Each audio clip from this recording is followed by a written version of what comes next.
Praise the lord, హల్లెలూయా. దేవుని నామానికి స్తోత్రాలు. మీ అందరికీ నా వందనాలు తెలియజేస్తున్నాను. ఈ దినం కొరకు పరిశుద్ధాత్మ దేవుడు సిద్ధపరిచినటువంటి మాటలు. ప్రియ సహోదరి సహోదరుడా, ఈరోజు పరిశుద్ధాత్మ దేవుడు ప్రకటన గ్రంథంలోని 7వ అధ్యాయం 4-8 వచనాల్లో నుండి దేవుడు మాట్లాడాలనుకుంటున్నారు. ఇక్కడ దేవుడు ఏమి యోహాను ద్వారా రాయించారంటే, 1,44,000 మంది ఇశ్రాయేలు ప్రజలు 12 గోత్రాలకు సంబంధించిన వ్యక్తులు పరలోక రాజ్యానికి చేర్చబడతారు అని చెప్పి దేవుడు ఇక్కడ ప్రకటన గ్రంథంలో రాయించారు. అంటే దేవుడికి ముందే తెలుసు ఎంతమంది పరలోకానికి వెళ్తారు, ఎంతమంది వెళ్ళరు, ఎవరు మధ్యలోనే ఆగిపోతారు, ఎవరు చివరి దాకా కొనసాగిస్తారని చెప్పి సమస్తము దేవుడికి తెలిసి ఉన్నారు కదా. కానీ దేవుడు ఎందుకు అయినా కానీ ప్రతి ఒక్కరికి అవకాశం ఇస్తున్నారు? ఎందుకు ఇంకా టైం ఇస్తున్నారు? ఎందుకు వారు రాజ్యంలో ఎత్తబడరు అన్నా కానీ వారిని అమితంగా ప్రేమిస్తున్నారు, వారికి అవకాశం ఇస్తున్నారు? అంటే దేవుడు మనల్ని సృష్టించింది ఆయన పిల్లలుగా సృష్టించి మనకి ఫ్రీడమ్ ఇచ్చారు. మన ముందు బ్లెస్సింగ్ కర్స్ పెట్టారు, రైట్ రాంగ్ పెట్టారు, ఎట్లా నడవాలి ఎట్లా నడవకూడదని చెప్పి పెట్టారు. కానీ నీ యొక్క ఫ్రీ విల్తో నువ్వు చూస్ చేసుకో, ఏది చూస్ చేసుకోవాలో. ఏంటంటే ఇప్పుడు లవ్ అనేది మనకి హృదయపూర్వకంగా మన విల్లింగ్గా మనం దేవుణ్ణి లవ్ చేయాలని చెప్పి దేవుడు కోరుకుంటున్నారు. ఇప్పుడు దేవుడు మనల్ని మనం ఆయన్ని తప్ప, ఆయన చెప్పినట్టు తప్ప మనం ఎట్లాగా నడవకూడదు అని చెప్పి మనల్ని అట్లా చేయాలనుకుంటే మనం దేవుడి కింద స్లేవరీస్గా వస్తాం, కానీ దేవుని యొక్క బిడ్డలుగా మారం. ఇప్పుడు దేవదూతలు ఉన్నారు, దేవదూతలు దేవునికి పరిచర్య చేయడానికి దేవుడు తయారు చేశారు. కానీ మనల్ని ఆయన ఎంతో ఇష్టంగా ఆయన చేతులతో ఆయన స్వరూపంలో సృష్టించుకొని మనల్ని ఆయన పిల్లలుగా క్రియేట్ చేసుకున్నారు. ఇప్పుడు ఆయన కోరుకునేది ఏంటంటే నీకు ఫ్రీడమ్ ఇచ్చారు. లవ్లో ఏంటంటే ఫ్రీడమ్ ఉంటుంది, సాక్రిఫైస్ ఉంటుంది. ఇప్పుడు నువ్వు నన్ను తప్ప ఎవరిని ప్రేమించకూడదంటే అది నిజమైన ప్రేమ కాదు, అది ఒక పట్టుకుని ఇట్లా ఉండడం. లవ్ అనేది ఫ్రీడమ్తో కూడినట్టు ఉంటుంది. సో దేవుడు అట్లానే అటువంటి ప్రేమ మన మీద కలిగి ఉండి మనకి ఫ్రీ విల్ అనేది ఇచ్చారు. అన్నీ మన ముందు పెట్టి ఏ చూస్ చేసుకుంటావో చూస్ చేసుకో అని చెప్పి దేవుడు చెప్పారు. దేవుడు ఇక్కడ మత్తయి సువార్తలో కానీ 4 సువార్త పత్రికల్లో దేవుడు ప్రోవర్బ్స్ ద్వారా మాట్లాడారు. ఏంటంటే పనివాళ్ళు, నమ్మకమైన పనివాళ్ళు కొంతమంది ఉన్నారు, కొంతమంది మాత్రమే ఎంచుకోబడిన వ్యక్తులుగా ఉన్నారు, చివరి వరకు ప్రయాణం కొనసాగించేది కొంతమంది మాత్రమే ఉన్నారు. అంటే మొదటివారు కడపడివారు అవుతారు, కడపడివారు మొదటివారు అవుతారు అని చెప్పి దేవుడు సామెతల ద్వారా దేవుడు తెలియజేస్తూనే ఉన్నారు. కానీ దేవుడు ఈ దినం నిన్ను అడుగుతున్నారు, నీ ముందు ఆశీర్వాదాన్ని శాపాన్ని పెట్టాను, నీ ముందు నా నచ్చినట్టు నా యొక్క మార్గాల్లో పరలోక రాజ్యం చేరాలంటే ఎట్లాగా అని చెప్పి వేపెట్టాను, ఎట్లాగా జీవించాలి అని వేపెట్టాను, ఎట్లా జీవించకూడదని వేపెట్టాను, ఏవి చేయొద్దని కూడా పెట్టాను, ఏవి చేయాలని కూడా నీ ముందు పెట్టాను.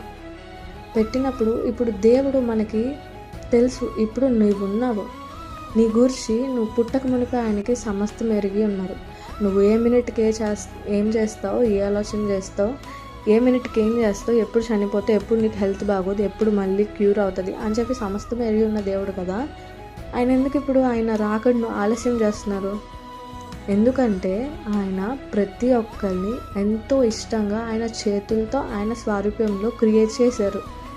క్రియేట్ చేసినటువంటి దేవుడు తన యొక్క బిడ్డలు ఏ ఒక్కరు విడవబడ్డానికి, మండుచున్నటువంటి అగ్నిలో వేయబడ్డానికి ఇష్టపడడం లేదు. అందుకోసమే దేవుడు ఇంకా ఇంకా ఇంకా ఈరోజు కాకపోతే రేపు అలా ఆలస్యం చేసుకుంటూ వస్తున్నారు. ఎందుకంటే ఓకే, ఈరోజు కొద్దిమంది అయినా కానీ మారు మనసు పొందుతారు.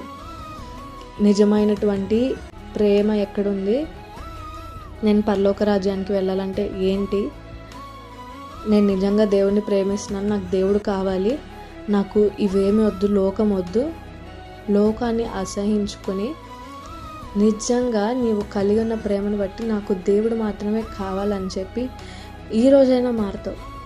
లేదు సరే ఓకే రేపన్నా మారుతావు. అలాగా దేవుడు నీకు అవకాశం ఇస్తూ ఉన్నారు. దాన్ని బట్టి ఫ్రీడమ్ అనేది నీ చేతుల్లో ఉంది. ఏది చూస్ చేసుకుంటావు. ఇప్పుడు నువ్వు నమ్ముకున్నావు దేవుణ్ణి, కానీ నీవు దేవుడికి ఇష్టమైనటువంటి జీవితాన్ని నువ్వు జీవిస్తున్నావా? దేవుడికి నచ్చినవి నువ్వు చేయకుండా ఉంటున్నావా? నచ్చినట్టు దేవుడికి నచ్చినట్టు ఉంటున్నావా? దేవుడికి నచ్చినటువంటి మార్గాల్లో నేను నడుస్తున్నావా? ఇప్పుడు దేవుడు నీకు ఫ్రీడమ్ ఇచ్చారు. నీ ఇష్టపూర్వకంగా హృదయపూర్వకంగా నీవు దేవుణ్ణి కోరుకోవాలని చెప్పి, దేవుని యొక్క రాజ్యంలోకి చేర్చబడాలని చెప్పి నువ్వు ఇష్టపూర్వకంగా కోరుకోవాలని దేవుడు కోరుకుంటున్నారు. దేవుడు నీ లైఫ్ పుట్టక పూర్వపు నుండి ఎప్పుడు చనిపోతావు అని సమస్తం తెరేసి ఉంది దేవుడికి. కానీ నువ్వు ఎత్తబడతావు లేదో కూడా తెలుసు.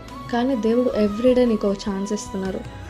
చూస్ the right path, right or left, heaven or hell, blessing or curse, right ways or wrong ways, life or death అని చెప్పి ప్రతిదీ చాయిస్ నీకు ఇచ్చారు. ఇట్స్ యువర్ విల్, నువ్వు ఏది చూసుకుంటావా అని చెప్పి దేవుడు నీ చేతిలో విడిచిపెట్టారు. ఎందుకంటే లవ్ అనేది ఫోర్స్ఫుల్గా రాదు, విల్లింగ్ఫుల్గా వస్తుంది. నువ్వు నిజంగా దేవుడి పట్ల ప్రేమ కలిగి ఉన్నావంటే నువ్వు విల్లింగ్గా దేవుడిని ఫాలో అవుతావు, ఆయన్ని మాత్రమే కోరుకుంటావు. సో దేవుడు కోరుకుంటున్నారు నువ్వు ఇష్టపూర్వకంగా ఆయన్ని కోరుకోవాలి, ఇష్టపూర్వకంగా ఆయన మార్గాల్లో నడవాలి, ఇష్టపూర్వకంగా ఆయన వైపు తిరగాలి అని చెప్పి దేవుడు కోరుకుంటున్నారు. ఈరోజు కాకపోతే రేపైనా అని చెప్పి దేవుడు నిన్ను విడిచిపెట్టడం ఇష్టం లేదు కాబట్టి నీకు అవకాశం ఇస్తూ ఉన్నారు ప్రతిరోజు. నీవు ఒక మార్నింగ్ సన్ని చూస్తున్నావు, ఇంకో డే నీ లైఫ్లో ఉంది, నీకు మంచి హెల్త్ ఉందంటే అదంతా దేవుని కృపనే. దేవుడు లేకపోతే నువ్వు ఈ దినం అయితే కళ్ళు తెరిచే వ్యక్తివి అయితే కాదు. సో నీకు ఒక లైఫ్లో ఒక్కొక్క డే యాడ్ అవుతుందంటే ఆ డేని బట్టి దేవునికి థ్యాంక్ఫుల్గా ఉండు. ఆ డేలో నువ్వు ఏమైనా కరెక్ట్ చేసుకోవాల్సి ఉంటే కరెక్ట్ చేసుకో, దేవుడి వైపు తిరుగు. నీకు ఒక ఫ్రీ విల్ పెట్టారు. దేవుడు ఏది చూస్ చేసుకోవాలో నీకే ఇచ్చారు. నువ్వు కరెక్ట్ పార్ట్ ఏంటో చూస్ చేసుకుని నీ విల్లింగ్గా, నీ హృదయపూర్వకంగా నువ్వు ఆయనని ఫాలో అవ్వాలి, ఆయన మార్గాల్లో నడవాలి, ఆయన చెప్పినట్టు చేయాలి, ఆయన రాజ్యంలో ఆయనతో పాటు ఉండాలి అని చెప్పి ఆయన కోరుకుంటున్నారు. ఇప్పటికైనా కానీ నీవు నీ యొక్క జీవితాన్ని సమస్తం ఎరిగినటువంటి దేవునికి విల్లింగ్ఫుల్గా నీ యొక్క జీవితంలో లోకానుసారంగా ఉన్నవన్నీ వ్యర్థము దేవా, నీవు తప్ప నిజమైన ప్రేమ ఎక్కడ లభించదు నాకు నువ్వు ఉంటే చాలు దేవా, ఇంకేం వద్దు అని చెప్పి లోకాన్ని అసహించుకొని నీకు ఎంత ప్రేమ ఉందో నీ విల్లింగ్నెస్గా దేవుని ఫాలో అయ్యే వ్యక్తిగా దేవుడు ఉండాలని కోరుకుంటున్నారు. ఒక్కొక్క డే నీకు ఇస్తున్నారంటే ఒక్కొక్క డే ఒక్కొక్క గిఫ్ట్ లాంటిదే. ఇంకా ఇంకా ఇంకా చేంజ్ చేసుకుంటూ ఉండు. ఒకానొక దినం ప్రభువు వచ్చినప్పుడు నువ్వు ఎత్తబడే గుంపులో ఉంటావు, ఆయనతో పాటు పరలోక రాజ్యంలో చేర్చబడే వ్యక్తిగా ఉంటావు. అట్టి కృప దేవుడు నీకు దయచేయును గాక. ఆమేన్.